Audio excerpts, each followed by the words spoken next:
how can I help you guys? Hey, how are you? So what do we got here? This is a book from the 1936 Olympics. And the other thing we have, this is a medallion given to the German soldiers who volunteered at the Olympics. A lot of people thought this was going to be the last Olympics there ever was because the world had changed so much.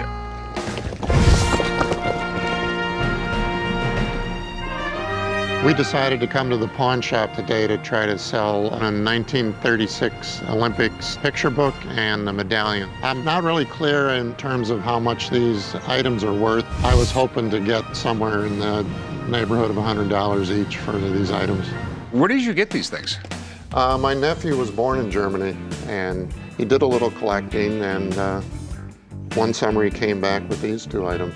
It was a big deal in Germany, but at that point in history, the Olympics weren't that big of a deal. This was sort of like the first gigantic one. Hitler wanted to show off everything he was building and everything else. You know, at the time, he only wanted Aryan people on his team. Jesse Owens ran away with that. He was the hero of the 1936 Olympics. The 1936 Summer Olympics were held in Berlin, Germany, which was under Nazi rule. Hitler wanted to use the games to prove the superiority of the Aryan race. Too bad for him, we had Jesse Owens, an African-American who won 4 gold medals. The Fuhrer wasn't happy. So did you guys want to sell these things? Yeah, we wanted to sell them. Yeah. Did you have any idea what you wanted for them?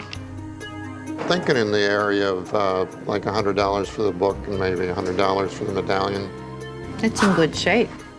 Yeah, it is in really good shape, actually. Most books like this end up eventually getting water damage. I mean, I'd like to make you an offer on it or something like that, but these are real common books, believe it or not. I don't know why they are, but I've seen them before, and I know they don't go for a lot of money. The same with the medal. There was like 50,000 of these made. It was something that was mass-produced. Don't you think this is really a neat piece of history?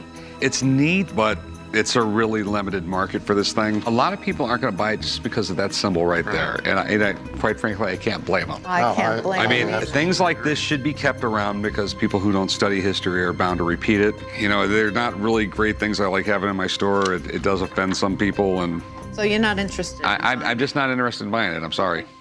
Thanks for bringing it in, guys. Yeah, Thank sure. you. I'm disappointed that we couldn't make a deal. We'll try to donate them to some museum.